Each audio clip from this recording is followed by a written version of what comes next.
بسم اللہ الرحمن الرحیم۔ السلام علیکم۔ آفیشیل کہانی سینٹر میں خوش آمدید۔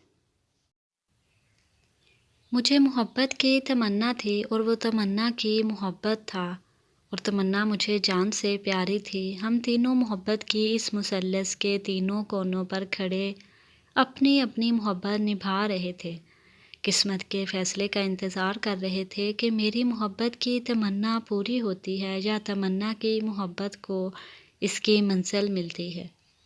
ہم تینوں ہی کزن تھے۔ تمنا میری خالہ کی بیٹی تھی، وہ یعنی مراد تمنا کے تایا کا بیٹا تھا۔ ہم سب کے گھر ایک ہی گلی میں تھے۔ ہم بچپن سے ہی آپس میں دوستوں کی طرح رہتے تھے، اکٹھے اسکول آتے جاتے، مل کر کھیلتے کودتے تھے۔ ہمارے ساتھ ہمارے بہن بھائی اور دوسرے کزن بھی تھے۔ ہم سب مل کر لڑکوں اور لڑکیوں والے کھیل کھیلتے تھے۔ بچپن تھا، اس لیے جنس کی بندشوں سے آزاد تھے۔ کھیلتے تو ہم 10-12 بچے تھے، مگر خاص دوستی ہم تینوں کی تھی۔ ہم تینوں ایک دوسرے کے ساتھ بہت خوش رہتے تھے۔ لڑکی ہونے کی وجہ سے میں اور تمنا ایک دوسرے کے ساتھ زیادہ دوستی رکھتی تھیں۔ مجھے تمنا اپنی تمام کزنز میں سے سب سے زیادہ اچھی لگتی تھی۔ وہ بھی مجھے بہت چاہتی تھی۔ ہم دونوں مل کر پڑھتی لکھتی تھیں۔ ہمارے گھر بھی ساتھ ساتھ تھے۔ اکثر ہم ایک دوسرے کے ساتھ ایک دوسرے کے گھر سو بھی جایا کرتی تھیں۔ اس طرح کھیلتے کودتے ہنستے ہنساتے بچپن گزر گیا۔ بچپن کے بعد جوانی آئی تو ساتھ ہی کئی پابندیاں بھی لگیں۔ کچھ ہم میں بھی شرم و حیا نے ڈیرے ڈال لیے۔ اب ہم سب کزن آپس میں بچپن کی طرح کھیلتے کودتے نہیں تھے اور نہ ہی بے تکلفی سے ملتے اور بات کرتے تھے جیسے بچپن میں کرتے تھے۔ جوانی اپنے ساتھ کئی ایک ارمان بھی لے کر آتی ہے، بلکہ یوں کہنا چاہیے کہ ارمانوں کا طوفان لے کر آتی ہے۔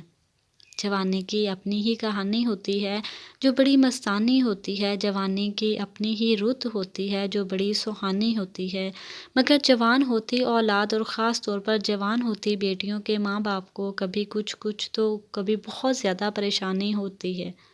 ان کو یہ فکر لاحق ہوتی ہے کہ کہیں جوانی کی طغیانی ان کے بچوں کو کسی نادانی کی طرف نہ لے جائے اور بچوں کی نادانی سمندر کا پانی بن کر ان کی عزت کی کشتی کو ڈبو نہ دے۔ اس لیے وہ اپنی آنکھیں اپنے کان کھلے رکھتے ہیں۔ سوتے ہوئے بھی وہ اپنی جوان ہوتی اولاد سے بے خبر نہیں ہوتے۔ اس لیے ہم سب کے والدین نے ہم سب کزنز کے ملنے جلنے پر بات چیت کرنے پر پابندی تو نہیں لگائی، مگر ہم پر ایک نگران کی طرح نگاہ رکھتے، وقت اور جگہ کا بھی نوٹس لیتے تھے۔ مگر یہ جوانی جو تحفے اپنے ساتھ لاتی ہے، ان میں سب سے بڑھ کر اور سب سے اہم تحفہ محبت ہوتی ہے، جو چپکے سے کسی کے بھی دل میں بسیرا کر لیتی ہے، اور جب بندے کو پتہ چلتا ہے تب تک وہ اپنا گھر کر چکی ہوتی ہے۔ مجھے بھی جوانی آنے کے بہت بعد میں پتہ چلا کہ میں تو مراد کو شاید بچپن سے ہی چاہتی تھی، مگر اس محبت کا احساس اب جا کر ہوا تھا۔ یہ محبت بھی بڑی فرض شناس اور اصول پرست ہوتی ہے۔ اسی لیے تو جب تک جوانی نہیں آتی یہ پردہ شہوت کے پیچھے سکون سے پڑی رہتی ہے۔ بس پھر جیسے جوانی آتی ہے یہ فوراً پردہ شہود پر ظاہر ہوتی ہے اور دلوں کو بے قراری اور اضطراری سے بھر دیتی ہے۔ مجھے بھی اپنی بے قراری اور بے چینی سے پتہ چلا کہ مجھے مراد سے محبت ہو گئی ہے، بلکہ کب سے ہو چکی ہے۔ جب میں مراد سے ملتی تو اسے دیکھنے سے مجھے سکون ملتا، میرے دل کو کچھ قرار ملتا، اور جب وہ چلا جاتا تو میری بے قراری انتہا کو پہنچ جاتی۔ میں اب اپنی اس محبت کا اظہار مراد سے کیسے کروں، اس سوال نے مجھے اور زیادہ بے چین کرنا شروع کر دیا۔ لیکن اس سے بھی بڑھ کر ایک پریشانی تب ہوئی جب تمنا نے مجھے بتایا کہ وہ مراد کو بہت چاہتی ہے، اس سے بہت محبت کرتی ہے۔ یہ سن کر تو میری حالت ایسے ہو گئی جیسے کسی بے گناہ کو فوری طور پر موت کی سزا سنا دی جائے۔ میں محبت اور دوستی کی کینچی کے بیچ میں کسی خستہ حال کپڑے کی طرح آ گئی تھی جس کے نصیب میں اب 2 ٹکڑے ہونا لکھا جا چکا تھا۔ محبت نے میرا ہاتھ کھینچا اور کہا کہ تو بھی تمنا کو اپنے دل کا حال سنا کر اسے بھی اس امتحان میں ڈال دے جس میں تو خود پڑ گئی ہے، اور دیکھ وہ کیا کرتی ہے۔ اسی لمحے دوستی نے میرے دل پر دستک دی اور کہا دوستی قربانی دینے کا نام ہے، قربانی لینے کا نہیں۔ بس میں نے اسی پل دوستی کو آواز پر لبیک کہا اور تمنا کی محبت کے لیے اپنی محبت کی تمنا سے دستبردار ہو گئی۔ اب فیصلہ قسمت نے کرنا تھا کہ اسے کیا منظور ہے۔ ہاں، ایک اور بھی تو تھا نا جو ہم دونوں کی قسمت کا فیصلہ کر سکتا تھا، وہ تھا مراد۔ وہ کس سے محبت کرتا ہے؟ اگر وہ یہ بتا دیتا تو ہماری تقدیر کا فیصلہ ہو جاتا، مگر وہ تو کچھ کہتا ہی نہیں تھا۔ وہ شاید ابھی تک بچپن کے ساتھ کو ہی اپنے ساتھ لیے ہوئے تھا، شاید جوانی نے اس کے دل میں ہمارے لیے جذبات کو بدلا نہیں تھا، یا پھر جوانی نے اس کے دل میں ہمارے لیے کوئی ارمان نہیں ابھارا تھا۔ شاید اس کے دل پر ابھی محبت نے دستک نہیں دی تھی۔ میں نے سب کچھ تقدیر پر چھوڑ کر مراد کی محبت سے تمنا کے حق میں دستبردار ہونے کا فیصلہ کر لیا۔ تمنا نے اپنی محبت کا اظہار مراد سے تو نہیں کیا تھا، مگر اس کی ماں نے اس کی آنکھوں کی پسند اور دل کے ارمان کو بھانپ لیا۔ یہ جو مائیں ہوتی ہیں نا، بڑی باخبر ہوتی ہیں اولاد کے بارے میں، خاص طور پر بیٹیوں کے بارے میں۔ بیٹی کی نظروں اور چہرے پر آتے جاتے رنگوں سے بیٹی کا دل کا حال اور ذہن میں آنے والا خیال تک جان لیتی ہیں۔ اسی لیے تمنا کی ماں یعنی میری خالہ نے اپنے شوہر سے مراد اور تمنا کی شادی کی بات کی۔ تمنا کے ابا یعنی میرے خالو نے اپنے بڑے بھائی یعنی تمنا کے تایا سے بات کی، اور یوں بات چلتی چلتی ان دونوں کی بات پکی ہو گئی۔ 1 مہینے بعد منگنی اور منگنی کے 3 مہینے بعد شادی طے ہو گئی۔ منگنی ہوئی تو مجھے لگا کہ میری زندگی اب ختم ہونے کو ہے۔ جیسے جیسے ان کی شادی کے دن قریب آ رہے تھے، ویسے ویسے میں اندر سے مرتی جا رہی تھی۔ میں نے دوستی کے لیے اپنی محبت تو قربان کر دی تھی، لیکن اب لگ رہا تھا کہ محبت کے لیے زندگی قربانی دینی ہوگی۔ میرے دل کی بے چینی تھی کہ بڑھتی ہی جا رہی تھی۔ میں اسی بے قراری کی حالت میں اپنے رب سے دعا کرتی کہ اے میرے رب، مجھے اپنے فیصلے پر قائم رہنے کی توفیق اور ہمت عطا فرما، میرے دل کو چین و قرار دے، مجھے سنبھال کے رکھ، کہیں میں کمزور نہ پڑ جاؤں اور پھر محبت اور دوستی کے ساتھ ساتھ خاندان اور دنیا کی نظروں سے بھی گر جاؤں۔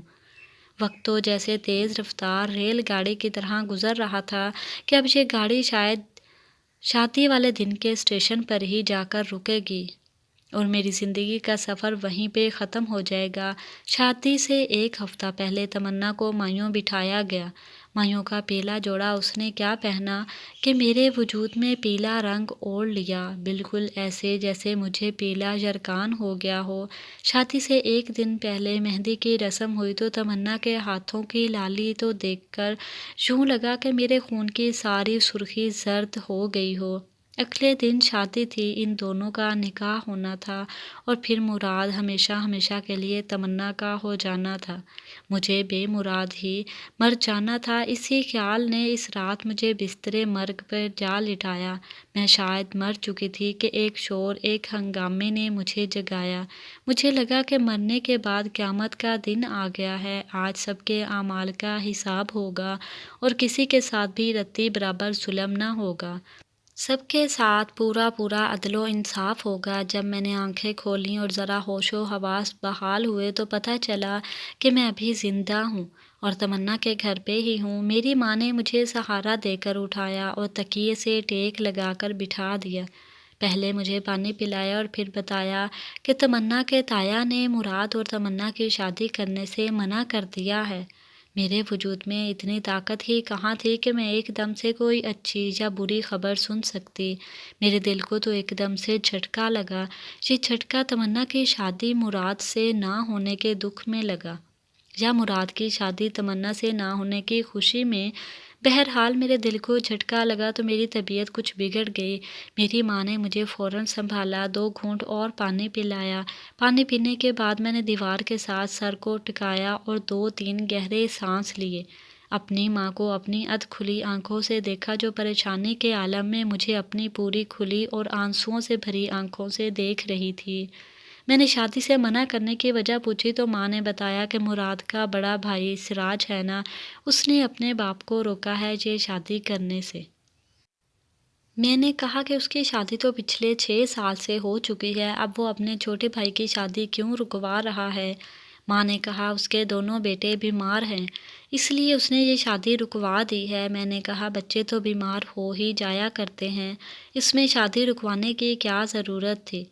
میری ماں نے مجھے تفصیل بتاتے ہوئے کہا کہ اصل میں ڈاکٹروں نے اس کے دونوں بیٹوں کے ٹیسٹ کروائے، جن سے پتہ چلا کہ ان دونوں بچوں کو جیسے جیسے عمر بڑھے گی ویسے ویسے یہ کمزور ہوتے جائیں گے اور بالآخر معذور ہو جائیں گے۔ ڈاکٹروں نے بتایا کہ کزنس میرج میں اس طرح کے معاملات ہو جاتے ہیں، اس لیے مراد کے باپ نے یہ شادی رکوا دی ہے۔ اس نے کہا ہے کہ ہم نے اپنی آنے والی نسل کو کمزور اور معذور نہیں ہونے دینا، اس لیے مراد اور تمنا کی شادی کرنے سے منع کر دیا۔ میں نے اپنی ماں سے پوچھا تو اب کیا ہوگا؟ شادی کی تو ساری تیاریاں ہو چکی ہیں اور پھر تمنا کا کیا ہوگا اور مراد کا؟ ماں نے کہا کہ مراد کا بیاہ ہوگا اور کیا ہوگا؟ میں نے کہا پر ماں تو نے ابھی تو کہا کہ مراد کے باپ نے اس شادی سے منع کر دیا ہے۔ ماں نے کہا کہ اس شادی سے مطلب تمنا کے ساتھ شادی سے منع کیا ہے، پر شادی سے تو منع نہیں کیا۔ میں نے کہا ماں میں کچھ سمجھی نہیں۔ ماں نے کہا کہ مراد کی شادی آج ہی ہوگی۔ میں نے تڑپ کے پوچھا آج ہی ہوگی مگر کس سے؟ ماں نے کہا وہی بتانے کے لیے ہی تو میں تیرے پاس بیٹھی ہوں۔ میں نے کہا ماں تو پھر جلدی سے بتا نا۔ ماں نے کہا مراد کا باپ ہمارے گھر آیا تھا، اس کے ساتھ تمنا کا باپ اور خاندان کے اور بزرگ بھی تھے۔ اس نے ہم سے مراد کے لیے تیرا رشتہ مانگا تو میں نے فوراً ہاں کر دی۔ ماں کے منہ سے یہ الفاظ سن کر میں خوشی سے ماں کے گلے لگ گئی اور رونے لگی۔ پتہ نہیں یہ آنسو مراد سے اپنی شادی ہونے کی خوشی کے تھے یا تمنا کی شادی مراد سے نہ ہونے کے غم کے۔ ماں نے کہا کہ میں جانتی ہوں کہ تو مراد سے محبت کرتی ہے، اسے دل و جان سے چاہتی ہے، مجھے تیری آنکھوں میں مراد کے لیے محبت صاف نظر آتی ہے۔ مراد کو دیکھ کر جو رنگ تیرے چہرے پہ آتے جاتے تھے وہ تیری محبت کی غمازی کرتے تھے۔ میں یہ بھی جانتی ہوں کہ تو تمنا کی محبت کے لیے اپنی محبت سے دستبردار ہوئی تھی۔ چل اٹھ میری بیٹی، رب نے شاید تیرے دل کی تڑپ سن لی اور تیری محبت تیری تقدیر میں لکھ دی۔ چل اٹھ آ میرے ساتھ، میں اپنے ہاتھوں سے تجھے دلہن بناؤں گی۔ میں دل ہی دل میں خدا کا شکر ادا کرتی ہوئی بھیگی ہوئی پلکوں سے اٹھ بیٹھی اور ماں کے ساتھ چل دی۔ ماں نے مجھے نہانے کو کہا۔ جب میں نہا کر باہر نکلی تو تمنا اپنا دلہن والا سرخ جوڑا لیے کمرے کے دروازے پہ کھڑی تھی۔ تمنا نے حسرت بھری نگاہوں سے مجھے دیکھا اور میں اس کی نظروں کی تاب نہ لا سکی اور اپنی نظریں جھکا لیں۔ وہ آگے بڑھی اور اپنے دونوں ہاتھوں کو میری طرف بڑھاتے ہوئے اپنا سہاگ کا سرخ جوڑا میرے سامنے کرتے ہوئے بولی، زویا، جس طرح دانے دانے پہ کھانے والے کا نام لکھا ہوتا ہے، اسی طرح سہاگ کے جوڑے پہ پہننے والی دلہن کا نام لکھا ہوتا ہے۔ اس سہاگ کے جوڑے پر میرا نہیں تیرا نام ہے، لے اب جلدی سے اسے پہن لے، میں خود اپنے ہاتھوں سے تجھے دلہن بناؤں گی، تیری پکی سہیلی ہوں، دوستی کو مرتے دم تک نبھاؤں گی۔ یہ شادی بھی عجیب شادی تھی جس میں خوشیاں اور غم دونوں ہی برابر شریک تھے۔ سب کی آنکھوں میں آنسو تھے، کسی کی آنکھوں میں خوشی کے تھے، کسی کی آنکھوں میں غم کے۔ ہاں کچھ آنکھیں ایسی بھی تھیں جن میں خوشی اور غم دونوں کے آنسو تھے۔ ان آنکھوں میں میری اور تمنا کی آنکھیں سرفہرست تھیں۔ میری اور مراد کی شادی کو 4 ماہ ہو چکے تھے اور میں امید سے تھی۔ میری شادی سے لے کر اب تک تمنا میرے ساتھ بالکل پہلے کی طرح ہی ملتی تھی۔ اس کے چہرے، آنکھوں یا کسی بھی بات سے یہ نہیں لگا کہ اس کو میری شادی مراد سے ہونے کا ذرا سا بھی دکھ ہے۔ لیکن میں سمجھ سکتی ہوں کہ اپنی محبت کو کھو دینے کا دکھ کیا ہوتا ہے۔ پہلی محبت اور جو بچپن کے دور سے گزر کر جوانی کا زینہ چڑھی ہو، اس کو کھو دینے کا دکھ تو جیتے جی مار ڈالتا ہے۔ تمنا بھی بظاہر تو زندہ تھی مگر اندر سے مر رہی تھی، جس کا مجھے پوری طرح احساس تھا۔ وہ خوش تھی مگر اس کی خوشی غم کی اوج سے بھیگی ہوئی تھی۔ وہ ہنسی تھی لیکن اس کی ہنسی آہوں کے کندھوں پہ سوار کسی جنازے کی طرح تھی۔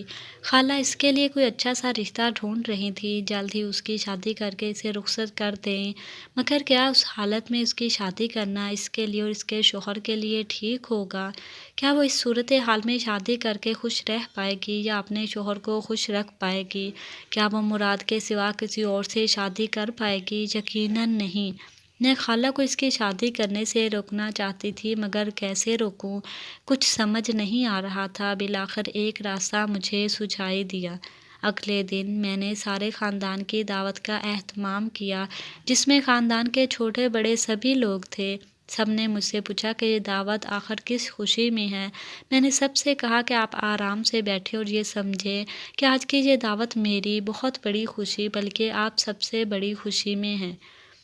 مراد کے ابا نے کہا، بہو تو پھر جلدی بتاؤ کہ وہ خوشی کیا ہے؟ میں نے کہا، بس 2 منٹ دیں، میں ابھی آتی ہوں اور آ کر آپ اپنی سب سے بڑی خوشی بتاتی ہوں۔ میں اپنے کمرے میں گئی اور الماری میں سے اپنا سہاگ کا سرخ جوڑا نکالا، اسے اپنے دونوں ہاتھوں پر اٹھائے ہوئے کمرے سے باہر آئی۔ سب لوگ مجھے دیکھ کر خوش ہوئے۔ میں نے ان سب کو مخاطب کر کے کہا، لیجئے اب سب تیار ہو جائیں۔ میں آپ کو اپنی زندگی کی سب سے بڑی خوشی کے بارے میں بتانے لگی ہوں۔ میری سب سے بڑی خوشی ہے یہ سہاگ کا جوڑا جو مجھے میری سب سے پیاری کزن، سب سے اچھی دوست، میری جان، میری تمنا نے مجھے دیا تھا۔ اب میں اس سہاگ کے جوڑے کو واپس دے رہی ہوں اور یہ چاہتی ہوں کہ جس طرح اس نے مجھے یہ جوڑا پہنا کر مراد کی دلہن بنایا تھا، بالکل اسی طرح میں یہ سہاگ کا جوڑا پہنا کر اسے بھی مراد کی دلہن بناؤں۔ میری بات سن کر سب کے سب حیران و پریشان ہو گئے۔ سب نے پہلے حیرت سے مجھے دیکھا، پھر ایک دوسرے کو دیکھا۔ سب کے چہروں پر پریشانی اور حیرانی عیاں تھی۔ سب سے زیادہ مراد اور تمنا حیران و پریشان تھے۔ مراد کے ابا بولے کہ بہو تم یہ کیا کہہ رہی ہو؟ بھلا ایسے کیسے ہو سکتا ہے؟ تم سب کچھ جانتی ہو کہ ڈاکٹروں نے کیا کہا تھا؟ میں نے کہا، ابا جی، ڈاکٹروں نے جو بھی کچھ کہا تھا وہ ان کے بچوں کے لیے کیا تھا۔ ان کی شادی سے ان کی صحت یا زندگی کو کوئی مسئلہ یا خطرہ تو نہیں ہے نا؟ اور رہی بات بچوں کی تو وہ میں پیدا کروں گی، ان کو ان کے حصے کی خوشی سے کیوں محروم رکھا جائے؟ تمنا بچپن ہی سے مراد کو پسند کرتی ہے، اسے چاہتی ہے۔ مراد بھی اس سے شادی کرنے کی پوری طرح راضی تھا۔ وہ تو ڈاکٹروں کی رپورٹ کی وجہ سے رک گیا۔ اگر صورتحال میں تمنا کی شادی کسی اور سے کر دی جائے تو تمنا کے ساتھ ساتھ اس کی زندگی بھی برباد ہو جائے گی جس سے اس کی شادی کی جائے گی۔ اب اللہ کے فضل و کرم سے میں امید سے ہوں، لہٰذا میری آپ سب سے گزارش ہے کہ آپ اب ان دونوں کی شادی کروا دیں۔ اگر تمنا کو کچھ ہو گیا تو میں کبھی بھی خوش نہ رہ پاؤں گی اور نہ کبھی خود کو معاف کر سکوں گی۔ خاندان کے تمام بزرگوں نے آپس میں مشورہ کیا اور میری بات پر اپنی رضامندی کی مہر لگا دی۔ میں نے ان سب کا شکریہ ادا کیا اور ساتھ ہی ایک گزارش کر دی کہ ابھی اور اسی وقت شادی کر دی جائے، اس لیے کہ نیک کام میں دیر نہیں کرنی چاہیے۔ ویسے بھی تمنا نے 4 ماہ بہت اذیت میں گزارے ہیں، میں اسے ایک پل بھی مزید کسی قسم کی اذیت نہیں دینا چاہتی، بلکہ میں اسے فوراً ہی اور ڈھیر ساری خوشیاں دینا چاہتی ہوں تاکہ اس کے دکھوں کا جلد از جلد کچھ مداوع ہو سکے۔ تمام بزرگوں نے میری گزارش بھی قبول کر لی۔ میں نے ایک بار پھر ان کا شکریہ ادا کیا اور کہا کہ میں تمنا کو دلہن بناتی ہوں، آپ لوگ مولوی صاحب کو بلوا لیں نکاح پڑھانے کے لیے۔ بارات کا کھانا تو پہلے ہی سے میں نے تیار کروا رکھا ہے۔ تمنا کی امی میرے کمرے میں آئی اور میرے دونوں ہاتھ اپنے ہاتھوں میں لیے ان کو چوما اور بڑی محبت و عقیدت سے اپنی آنکھوں سے لگایا۔ خالہ کی آنکھوں میں خوشی کے ساتھ ساتھ شکر گزاری کے بھی آنسو تھے۔ خالہ نے ایک تشکرانہ مسکراہٹ کے ساتھ مجھے دیکھا اور کہا، سچی ہو سہیلی تو فریب نہیں دیتی۔ آج ہم تینوں کی شادی کو 10 سال ہو چکے ہیں، ہمارے 4 بچے ہیں جو ہم تینوں کے ہیں اور اللہ کے فضل و کرم سے صحت مند و توانا ہیں۔ اب ہم محبت کی مثلث سے نکل کر محبت کے ایک ہی مرکز پہ ہیں، ایک ساتھ ہی تینوں ایک ہی مدار میں گھوم رہے ہیں۔ اگر آپ کو میری یہ کہانی اچھی لگی تو اسے لائک کریں۔ مزید ایسی دلچسپ کہانیوں کے لیے آفیشیل کہانی سینٹر چینل کو سبسکرائب کریں۔ ملتے ہیں نیکسٹ ویڈیو میں، تب تک کے لیے اللہ حافظ۔